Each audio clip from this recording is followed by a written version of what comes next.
Quah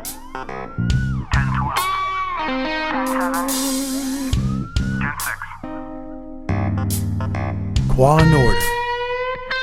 Hello and welcome to Quah Order, a podcast that takes an inside look at Issaquah Police Department. I'm Tim Smith. And I'm Corporal Marty Martin with the Issaquah Police Department. And we'll be your hosts for Quah Order. And our first guest on this episode is Commander Bob Porter of the Issaquah Police Department, talking about his recent visit to the FBI Academy. But before we get started with our first guest, let's take an opportunity to tell people a little bit about Quah Order and what people can expect as we move forward with this podcast. Well, I'm excited to be sitting here, with Tim and the guests that we're going to have on future episodes of this podcast. It's just a great opportunity to reach out to our community, both in law enforcement as well as the city that we live in, Issaquah being it. And this is just a great tool that we're able to use to give back to our community, let us talk about different things that are going on in the community, good, bad, or indifferent. But it's information that we could give back to the folks who are driving to work and don't want to listen to the same radio station every day. Right. So, I'm really excited to be here, Tim, and I think this would be a great thing. Yeah, and as just kind of a lay person and a non-officer, it's really exciting for me to be able to sit down and have conversations with you guys and kind of get an insight and ask some questions from my point of view and kind of find out, what it's like to be a police officer, the day-to-day on the street, what you see, what you guys feel. I just think it's a good opportunity for me and other community members to get that insight into what you guys do on a day-to-day basis. And you had mentioned when we first got this together something about community policing and the importance of community policing. Can you kind of explain a little bit about what community policing is? Right. Absolutely.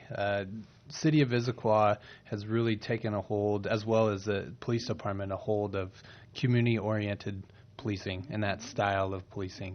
I wrote down a definition just because it's pretty lengthy and I can't do it recite it from memory, but it more or less it's a philosophy that promotes organizational strategies which support systematic use of partnerships and problem-solving techniques to proactively address the immediate conditions that give rise to public safety issues such as crime, social disorder, and fear of crime.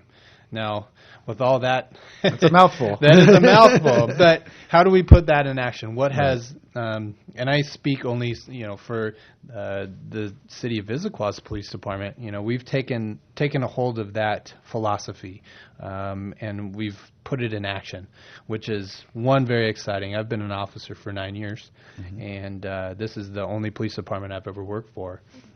So in comparison, I don't know any different. Yeah. However, I'm able to really speak firsthand knowledge of this is a community that works really well with the police department. If there's issues that are brought to our attention, we not only do what we can in our legal boundaries to solve that problem, but we want to promote those individuals to try to solve problems on their own, work hand in hand with us, and everything's been really great.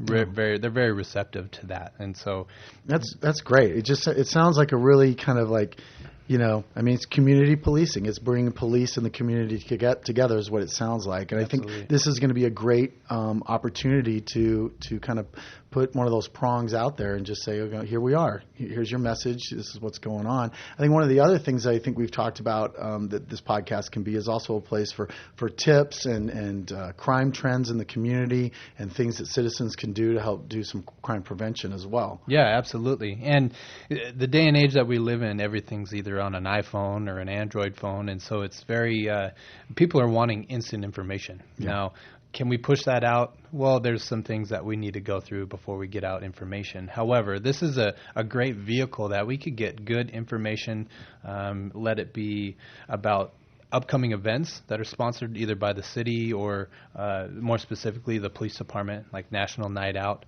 That's a huge one, and kids love that. Oh, and yeah. Even adults love that. I love it. Definitely. So, or they kind of hot topics within the city. And episodes down the road, I'm sure we will talk about that. We'll have a lot of different people who provide resources within our city, which is something that people might not know, that the city has really also taken a hold of giving back to those who are less fortunate or kind of down and out. And so with that said, we help promote those through action, I guess, and provide those to those folks. So maybe one day we'll have a success story come in, or just other officers who have seen these resources work. So it's a culmination of a lot of different things, and this is the best vehicle that we kind of were thinking about going down the line and getting that done. Yeah, it's an exciting opportunity for you guys to get information out into the community in an easy and accessible way. Yeah, really easy. So I think this is a great opportunity for us to segue into our first guest, Commander Bob Porter, and we'll welcome in, and he can talk about his recent trip to the FBI Academy. All right, well, joining us now is Commander Bob Porter of the Issaquah Police Department. Welcome, Commander Porter. Thank you, Tim. How are you doing? I'm doing wonderful. Good. I'm doing wonderful. And we had you on the podcast today because we wanted to talk about your recent visit to the FBI Academy. Right. Can you tell us a little bit about why you went, why Issaquah Police sent you, and what it's all about? I'd be happy to tell you all about it. The FBI National Academy is something that I've been wanting to attend for a long time. Chief Beerbaum, our police chief, had asked me if I wanted to attend it, and he had also attended it about 4 years ago.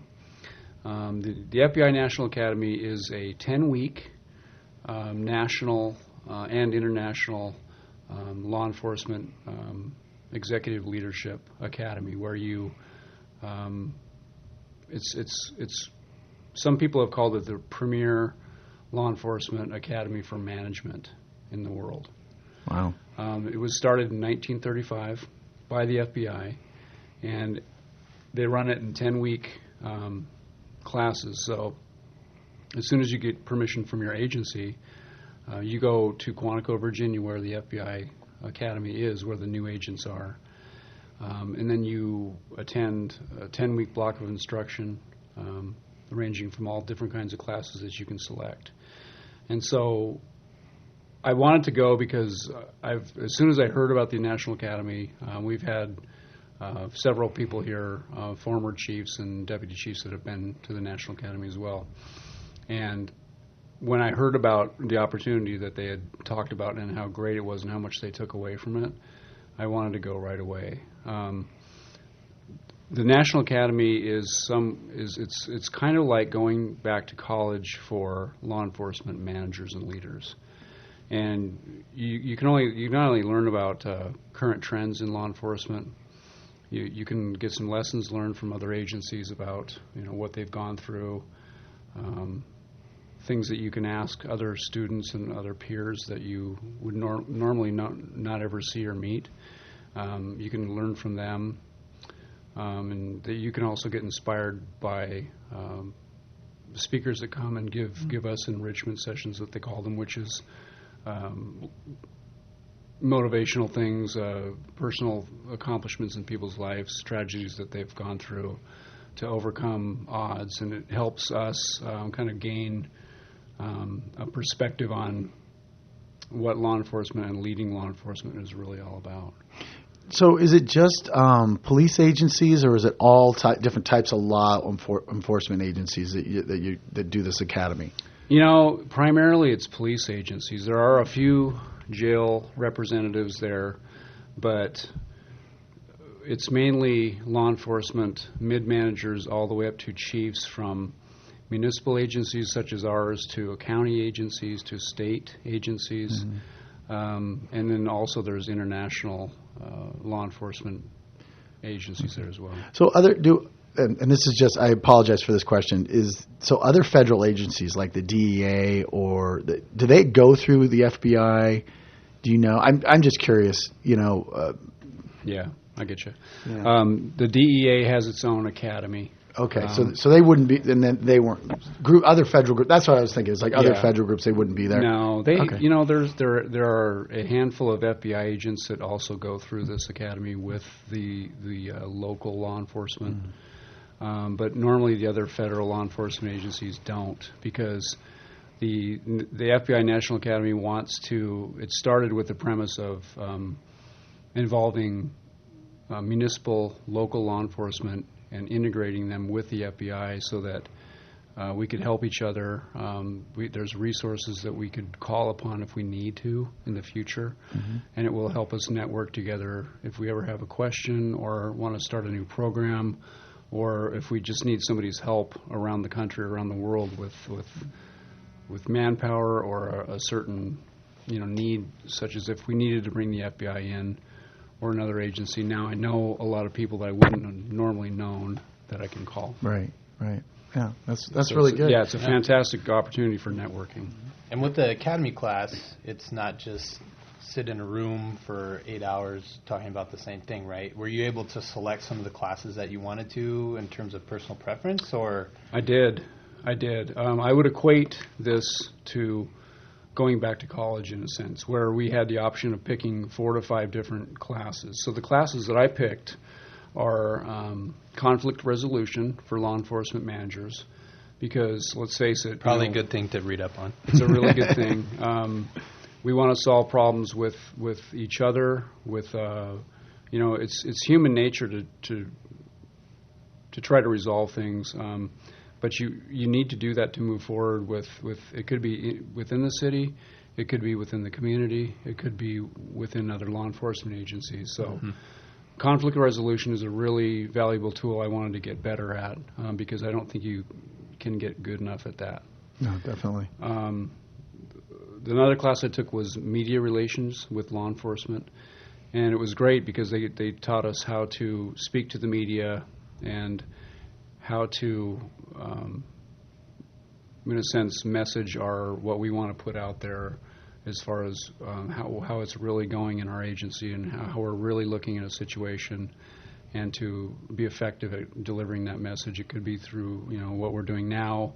It could be through Facebook, through Twitter, through traditional media when they come to the police department to do a story. So it's learning how to get comfortable talking to reporters, and it's just a skill that normally nobody really has. Right, and it's expanded so much. Like you said, with social media, it's not just talking to a reporter. It's what do you put in a tweet? Yeah, and in passing, we had that conversation you had a conversation with different people around the country, right, about podcasts. Right. Hopefully you knew about this was going on. And that was true. That felt good, probably. Yeah, I'll give you an example. So in my media class, I think I had about 35 law enforcement managers in addition to myself. And the 2 people that taught it were instructors from the FBI. One was a former news reporter, and one was an FBI employee that was used to work in the media section of the FBI. So what we do is we would discuss current trends in law enforcement that affected the media, and we've seen those recently around the country. Matter of fact, some of the agencies had representatives there, and so they were able to give us feedback, and they were able to learn from instructors on, how to effectively message what they wanted to say to the public, because traditionally it was just the news reporter coming to your station and giving you a camera, and you would react to a story that had happened. Let's say we had a burglary here or a robbery. They would come here and we would just answer the questions. But now, with Facebook, Twitter, and our own, for example, you can even put something out on YouTube about a program that you want to initiate. Right. That reaches more of the citizens of Issaquah in different ways, not just a traditional 5 o'clock news that not a lot of people watch as much anymore. Right, and it's very targeted. You can target your social media and your YouTube channels and all that sort of stuff. So that's really great. So it was good to know. It was good to know that a lot of agencies are very are interested in trying to figure out how to broadcast what they're experiencing and get out their news and messages to their communities as well. And during that class, we went through a number of practicals to show us how to do it. So we would go through a lot of dry runs with the media in a setting like that. So it was great. Did they badger you? They let me off. They let me off easy. It was okay. Okay. The good thing was we could critique each other, Right. too. And so by watching my other classmates, I learned quite a bit. Yeah. So it was I couldn't put a price on that training. That was great. Yeah, and that's something that's invaluable, especially with an agency that's not huge like a Bellevue or Seattle, but you could take what you learned and now give it to our sergeants, our corporals, maybe who are going to be sometime down the line in front of a camera. And so, the knowledge goes both ways. That's right. It does, Marty. So that's pretty cool. Yeah, matter of fact, when we're new police officers, you're investigating a crime, and here comes a news van. Well, it's a tendency for police officers to go the other way because we're sometimes afraid of saying the wrong thing, and I think we have to turn that page and actually tell people what. It's just something that traditional law enforcement has never really been trained in. Right. And so, with the instant media and all the outlets that we have, it's just to our advantage, to our citizens' advantage for us to get better. Yeah. Teaching folks to take ownership of what you're working on. Mm-hmm. But obviously there's some structure in what you're going to release because it is could be sensitive. You don't want to mess up. Yeah, we don't want to compromise so. an investigation. Yeah. We want to give our all and our 100% of what we do, and we can't release every single detail because that would maybe hamper us in court later on down the line. But there's a lot we can do that traditionally in law enforcement we haven't done. Mm-hmm. So you had conflict resolution, Right.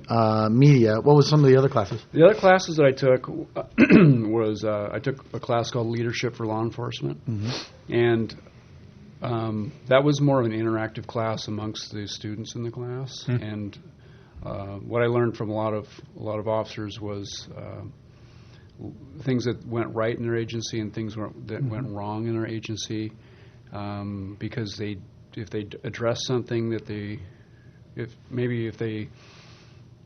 didn't address something in a timely manner that they should have, they learned from that, or for example, we did a paper and had to do a class presentation on a leader that was either a good leader or a bad leader, and so you can always learn from both. And right. But the main focus in the leadership class was that you really need to value your people, that everybody has a passion and a drive to come to work, and they want to do their best. And you need to understand that everybody has that inside them to want to do their best. And sometimes people come and go in different points of their careers with their passions, but they come to work because they want to try to make a difference, and it's important to them. And we can't get good enough at treating our people right and valuing who they are. In addition to that, people have lives, and work is a big part of their life, but it's not everything. Right. And so listening to them and finding out what's going on, if there's an issue or a problem with someone at work, you can't just stick to work and just treat it like you're in a box. So you have to, you just have to take the time and listen to them and understand that work is extremely important to their passion, to providing for their family, but it's not the only thing in their life. They do have the outside interests, and they do have issues, like there's illnesses and tragedies that occur, and you have to be aware. You always have to be aware of that, and if you're not, you're really not putting yourself out there for your people.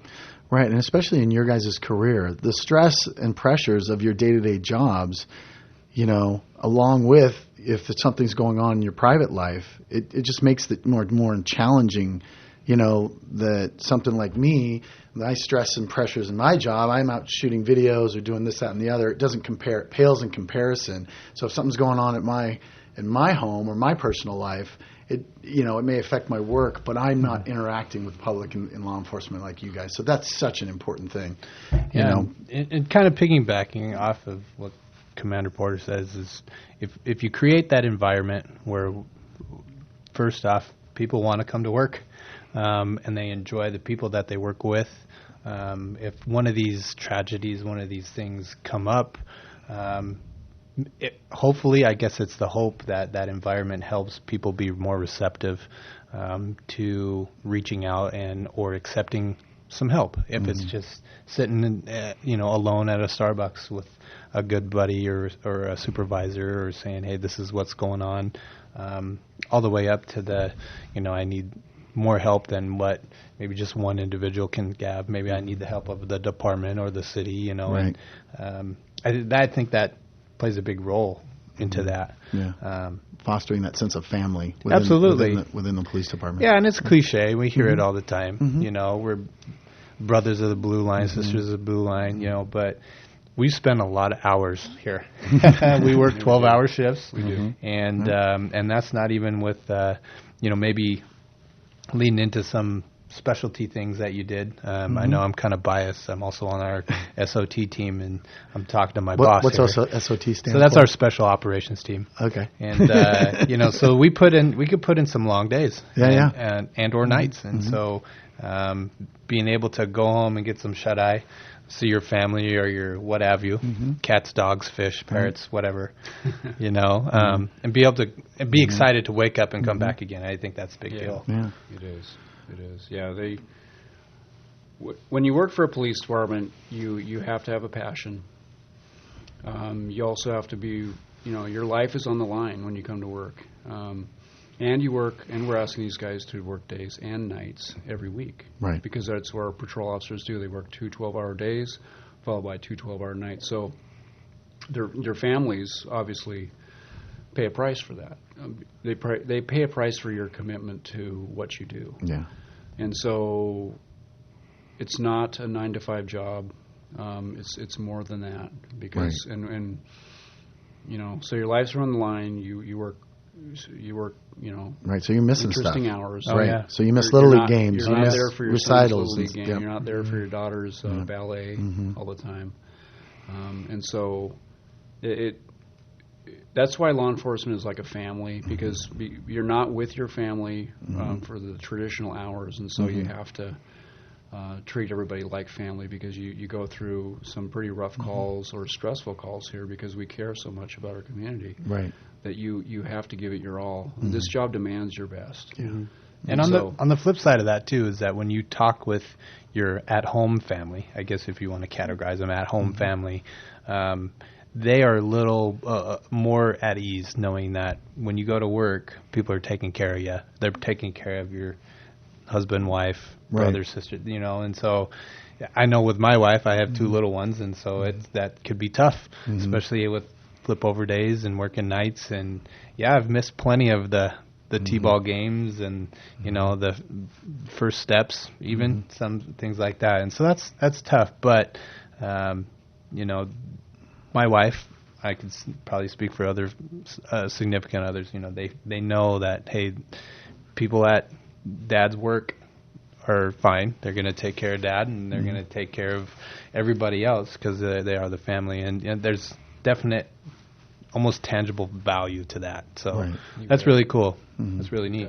Yeah. So that was that class. I didn't want to get too far off the class. We got pretty deep into that. Yeah. Well, heartfelt. Yeah. Well, it's actually, a very that's important true. thing. Well, it was easy in that leadership to get off of a certain topic for the day, because employees are people, and you have to value them, and that's in a nutshell. That's really what that class was about. Is don't forsake your people, because they're the ones that do the work here, and so.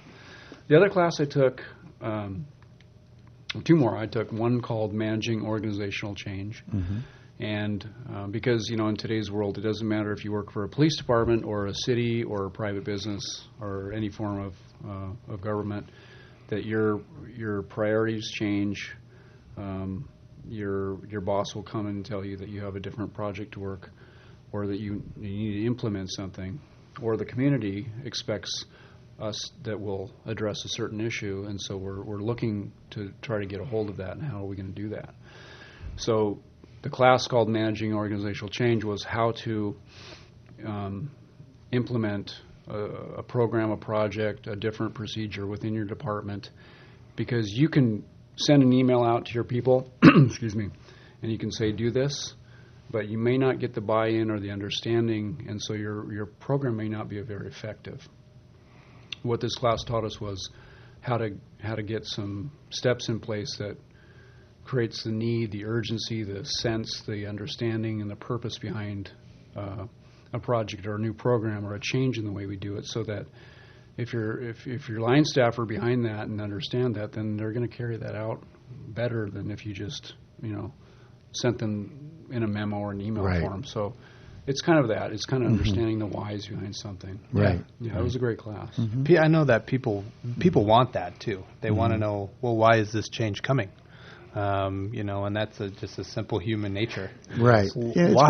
It's treating people like adults. It's not like, Yeah, it's not do it just because I said so. Right. That was in the old days. Yeah. I mean, that's when, the bosses do it, okay, we're going to do it. But now I think that, we're different learners, and we have a different generation coming up that want to know the why sometimes. Right.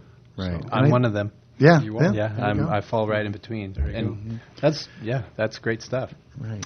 The other class that I took was a physical fitness class, and It worked well. You look I don't in know shape. about that. I don't know about that. Yeah. There are days I don't feel like it did, but Yes. it was a lot of nutrition information and CrossFit style classes in addition to running and traditional. Did you weightlifting. do the? And this is not Did a a lot of promotion that. for CrossFit. At this Did a point. lot of that, yeah. And it actually was snowing quite often over in Quantico, Virginia in the wintertime, so it was... Yeah, let's just maybe a side note, but you were over there, obviously taking classes, but you were over there. Were you able to get out and see? I mean, you're in kind of the hub of law enforcement, if not the country. I know firsthand knowledge that you caught a Seahawks game. We are 12 Issaquah, so we got to throw that in there. Got to represent. Yeah, Right. I mean, were you able to get out and explore and do that? I did. That's cool. The classes were 8 to 5 Monday through Friday. When you had off time, we also had quite a bit of homework. This was like college, and Sure. so you had Oh, yeah. papers.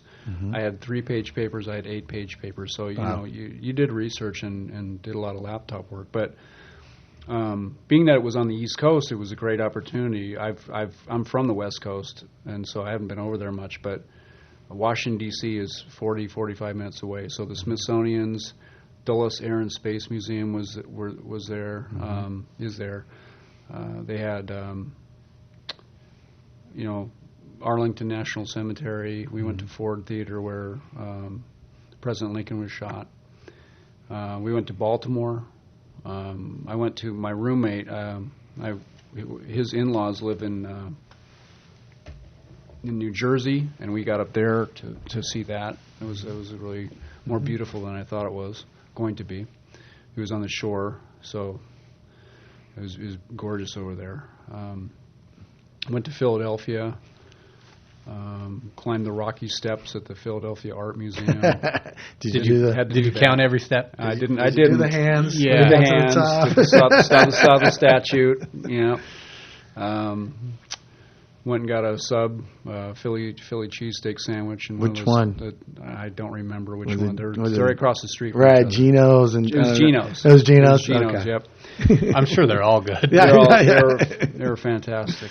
We went to saw a cave in Virginia. I can't remember the city, but it's in the Smoky Mountains. Okay. Yeah. And the cave was fantastic. It was stalactites and stalagmites that were 50 and 60 feet tall inside. Mm-hmm. It was Luray, Virginia, actually. Okay. This The really west was side. like college. Right. Right. And we saw some Civil War battlefields. I didn't get to Gettysburg, but I went to Fredericksburg and a number of other smaller sites over there. So every weekend I tried to take advantage of the sightseeing because a lot of that stuff is free. And you just had to find a ride. So you said there was like 35 people in your class? Well, our academy session, there were 220 of us. Oh, okay. And they broke the academy classes down into sections of about 40 or 35 because, and one FBI agent managed each section so that we could get instructions, or if there was an event coming up, or if we had to sign up for anything, that they could manage it easier by breaking it down. From all over the country, basically. I mean, all the people. I mean, all the agencies from all over the country, West Coast, North, South. 220 of us. They were from 49 states and 24 countries. Wow. And so I didn't know how many I didn't realize it was that many international. Yeah, that's a lot. When I asked the FBI, they said that they would like to collaborate with as many, because the FBI has outposts all over the world, not just the CIA, but the FBI has offices all over the world, and so they want to foster relationships with the local countries too, so that we can network and understand. Did you interact with some of the international? I did. I did. I'm just kind of curious. What kind of in those interactions did you talk about their policing issues? Oh yeah. Kind of like so what kind of stuff do they face? The same stuff? Is it different? It's different all over the world. For example, there was one police officer from the Ukraine. There was a police officer from Iraq. Wow. Yeah. And you may think initially, wow, those countries are.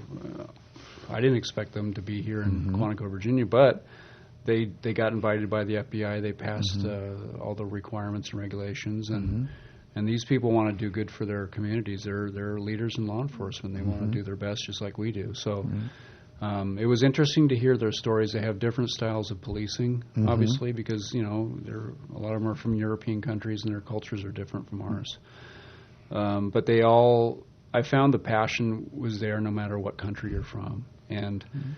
If you wanted to always be a police officer when you grew up, you always wanted to protect your community and help good guys, and get the bad guys.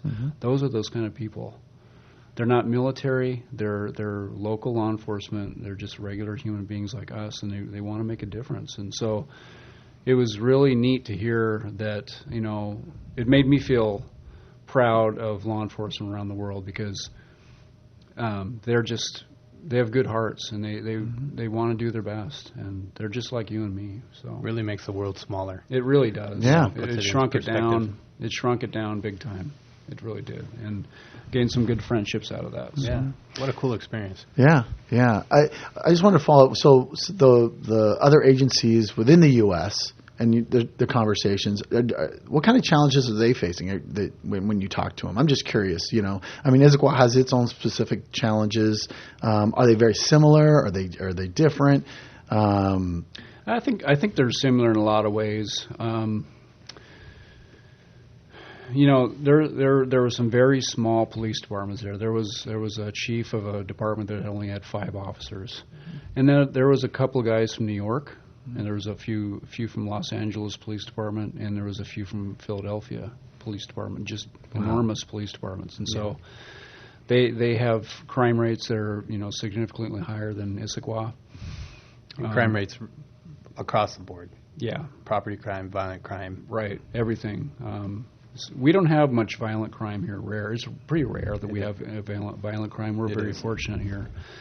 But to hear how some of their experiences, good, bad. It's just good for me to learn. And matter of fact, what I really came away with was that we have a fantastic police department. We have a city that supports us, because, as you know, around the country, some of these police departments, their communities they're volatile right now. Baltimore, for example, that I don't know that. There's a whole lot of trust in some of these communities within, towards their respective police departments. But our community supports us. It always has. I've been here 25 years, and I know the history of Issaquah. I went to high school here, and so having the support of our community and the fact that they trust us only makes us want to work harder to earn their trust and keep it. Because if you don't have trust, what I've found by talking to some of these officers is if you don't have that trust built up, then you're going to pay a price, and the people may not want to call us or believe they have faith that we'll investigate their crimes properly. And so I really felt proud of my city and my police department when I went there, because after listening to what they've have gone through and some of their experiences, I've felt like that we have the community support. We're prepared. We're professional, and we hold up better than most of these departments, in my view. So, that's great. Yeah, it is great. It's a good feeling to bring back. It with is, you from and such an experience. It was a perspective that I wouldn't have gotten had I not gone over there. And so that was one of the other advantages of the National Academy. I think that was one of the original intentions of the FBI when they started this in 1935 was to get to build relationships between these police departments. We have a lot of these in Washington State right now. Local law enforcement, and we know hundreds of police officers from all over the state, based on our training and our cases that we've worked over the years. But to get in and close the loop in the cities around the country. So if I ever have a question, or maybe I went to the National Academy with this guy from, let's say, South Carolina, that I know he initiated this program, I can call him. Right. Or, just for an example, that's a great asset that we have now. Is that right? Those connections across the country. Yeah, connections, and that was one of the FBI's plans and beliefs that the U.S. law enforcement should be more connected, and the FBI can help do that. Yeah, and with that, some consistency in philosophies and policing styles possibly could come out of that as well. Yeah, well, in several of the classes, our classroom discussion throughout the day is that I heard philosophies about policing from all over America, and it's amazing how common they are. It really is. Procedurally, you have different things. Maybe in a large county, you only have so many police officers per capita, or the crime rate's going to be different. But the philosophy and the need to be in touch with their community and protect and be professional is in every one of them. So the will is there for sure. That's great. Yeah. For I don't know, maybe a different perspective on that. Being I've been working patrol for 9 years, but as a department, we are a smaller department, and our net only goes so big, right? We're trying to solve a case, work on finding a bad guy. Now, with this information, this class, this great networking tool, all the information, like I said, you bringing back the contacts. Now our net stretches across the country, and so that's from a big perspective in terms of programs and contacts and things that we can borrow from different people and different agencies, different states or countries for that matter, all the way down to, maybe it's a fraud case. Maybe it's something that it might seem just pretty simple, small here, but we've ran into and have looked at different things where people are going across state lines. They're jumping from country to country so they don't get caught. Now, like you had mentioned before, closing that loop with the FBI Academy, I think that's great. Yeah, that's right, Marty.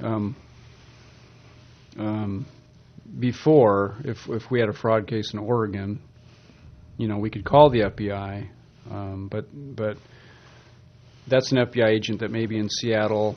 He can help us contact the other FBI agent in Oregon. But now I have some contacts in Oregon that I can call directly, and it cuts. It'll just cut some people out of the loop that I don't have to make any more phone calls than necessary. Especially if a case or what we're doing is kind of time sensitive. I mean, there's an urgency to that, and this isn't secret information that you're going to keep knowing you personally, but also professionally.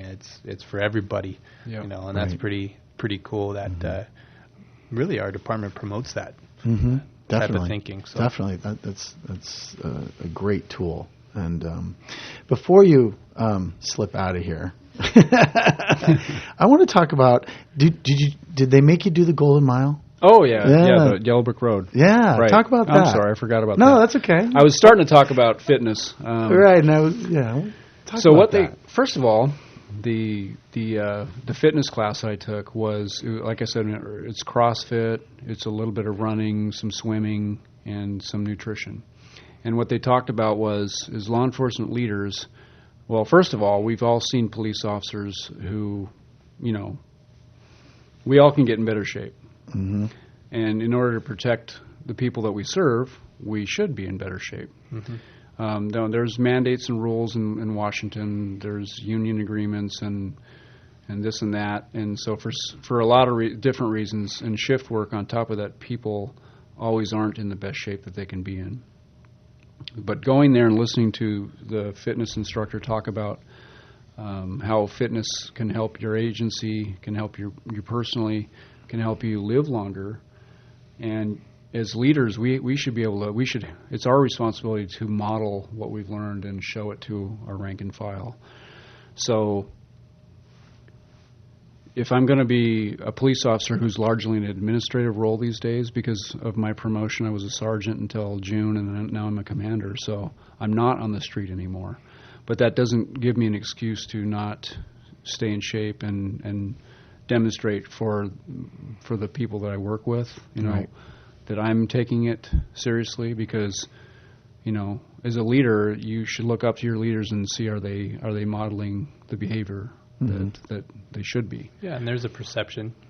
Obviously, that always is going to play a role into that. There's a perception of my police officers in my city. They're taking a hold of that expectation that citizens have for your police department. The expectation is he is going to be in good shape, or she is going to be in good shape, so they have the ability to help me, or to help others, or to handle something like that. That's right. I think a lot of folks in our department do take hold of that, knowing that it's important. It sure is. Not just for and kind of looping back to what we were talking about, you got to live for your family too. You're outside of the blue, your family at home. Right. And it only helps. That's right, Marty. They talked about the whole person, and if you take care of yourself, you're going to avoid a lot of pitfalls in your personal life, professional life. You'll live longer. You'll be better for your families. You'll be better for your coworkers. Your attitude will be better. You can get more done. You'll be more disciplined, and so all that stuff is great. I mean, there's no question there. So real quick, but during the challenge, so we had every Wednesday we had this challenge. He's avoiding the golden mile. I know. Every Wednesday we had a fitness challenge.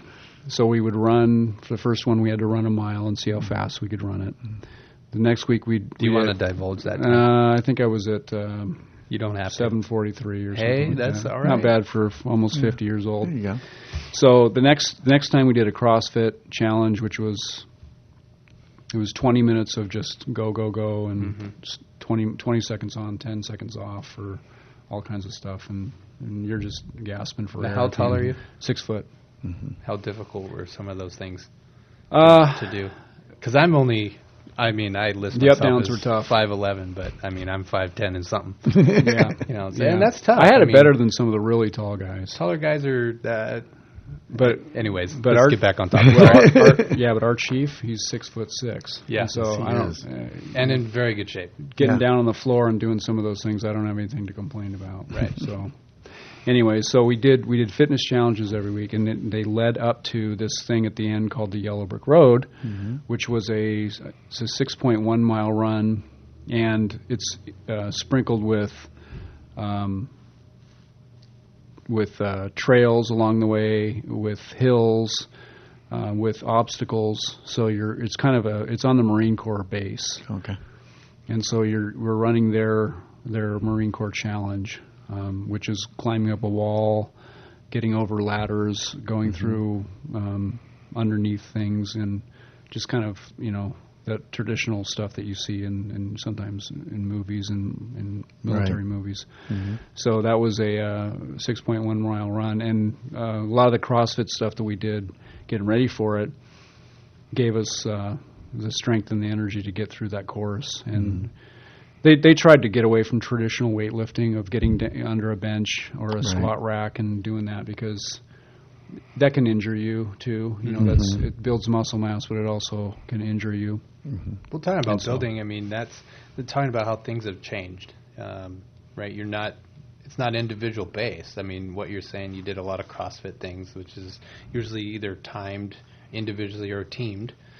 team times, You bet. and then you're going on your on the big run, the big old Golden Mile, and doing a lot of team building things, which I think that just shows you how much even people at the very top at the FBI, they're seeing how law enforcement's changed. It's a team atmosphere, and you're doing a lot of things. Obviously, you're the only one running, but obstacles, So- encouragement, things like that. That's right. It's pretty cool. You usually ran it together with some friends that you've made over through the course of the academy. So how'd you do on the yellow? So the Yellow Brick Road. So the Golden Mile and the Yellow Brick Road, same thing. Yeah. Okay. Yeah. Okay. It's called the Yellow Brick Road. Oh, okay. Yeah. Okay.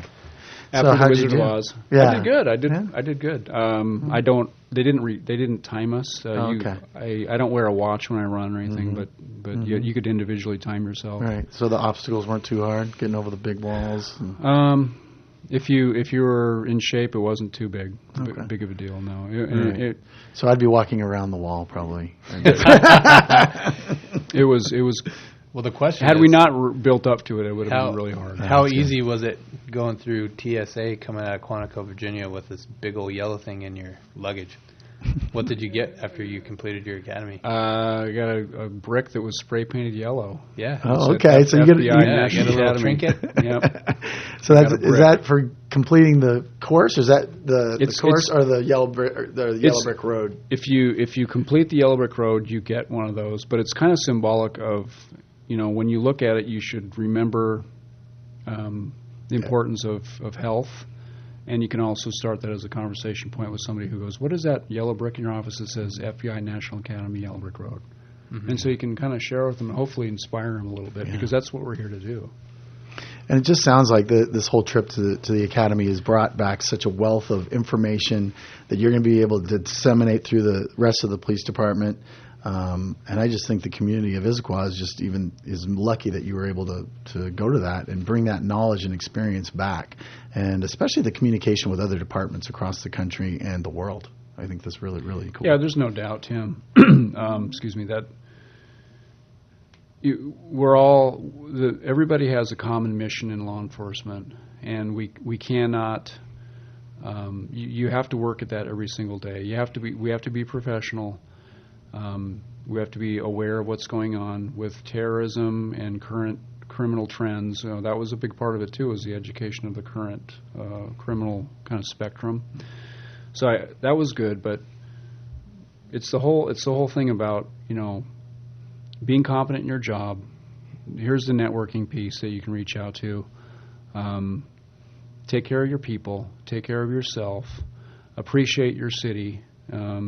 And never ever lose the trust of your citizens, because we love to serve. We love to serve at the city of Issaquah. We all do. We're all committed here. We always have been. And Absolutely. we can't do enough to continue to gain people's trust here, because if you can't trust your police department, then really who can you trust? Because let's say, for example, you're driving down the road and you get in an accident by yourself, like one car accident. Let's say you hit a deer, or the ice, you slid off into the ditch.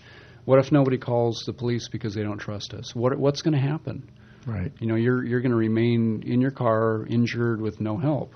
Mm-hmm. But if people think that they can trust the Issaquah Police Department, and that they know that we're there for them, they know that we're professional, that we're friendly, that we always have time to talk to everybody, because we're people too, and we want to see this place just continue to get better and better, then they're more apt to call us than if we were just kind of a faceless department that Right. we didn't care enough to even talk to anybody in our community, or didn't give them the time of day.